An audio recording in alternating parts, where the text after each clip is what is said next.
Subscribe to our YouTube channel and press the bell icon to never miss a video from Fever FM. हमें से कई लोगों को अपनी मातृभाषा बड़ी डाउन मार्केट लगती है। हमें ऐसा लगता है कि मातृभाषा नहीं।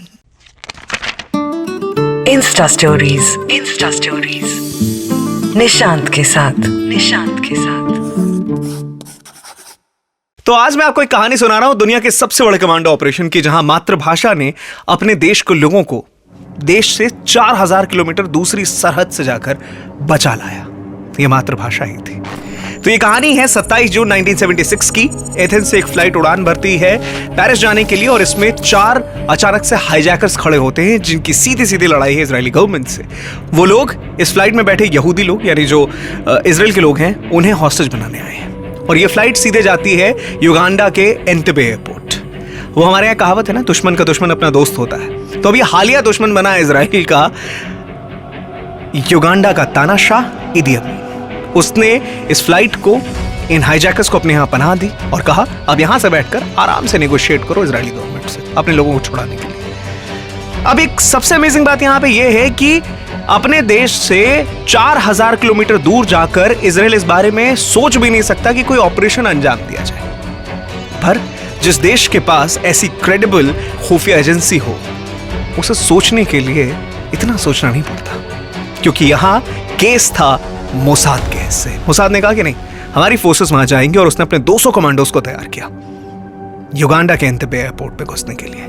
और इसी बीच मोसाद को पता चला कि इदी अमीन अफ्रीकी देशों के एक संगठन की मीटिंग के लिए देश से बाहर गया है। मोसाद को लगा ये सही मौका है, मारो चौका।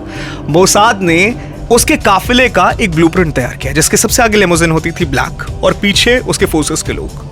मोसाद ने डिट्टो ऐसा ही एक काफिला बनाया और अपने लोगों को युगांडा फोर्सेस की यूनिफॉर्म पहना दी। अब जब ये युगांडा के एंटेबे एयरपोर्ट पे लैंड करेंगे, तो यहां जो सिक्योरिटी फोर्सेस हैं, उन्हें ऐसा लगेगा कि हमारा राष्ट्रपति, हमारा इदी अमीन इस सम्मेलन से वापस लौट कर आया है।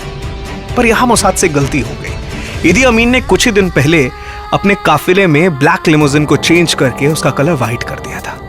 और जैसे ही ये काफिला टर्मिनल से अंदर घुस के रनवे की तरफ आगे बढ़ता हुआ दिखाई दिया, युगांडा फोर्सेस को शक हुआ और चारों तरफ से गोलियां चलनी शुरू हो गई। और फिर ये काफिला पहुंचता है ठीक उस जगह जहां इजराइल के लोग रखे हुए हैं, उन 4 हाईजैकर्स के साथ।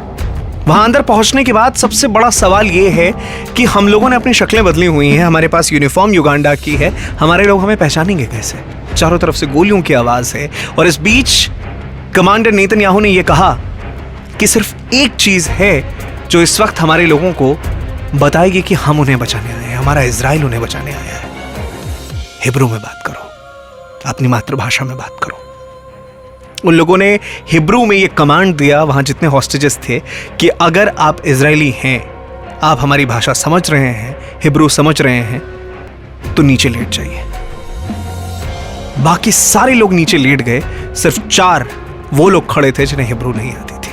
और फिर गोलियां चीरती हुई बाहर निकलती।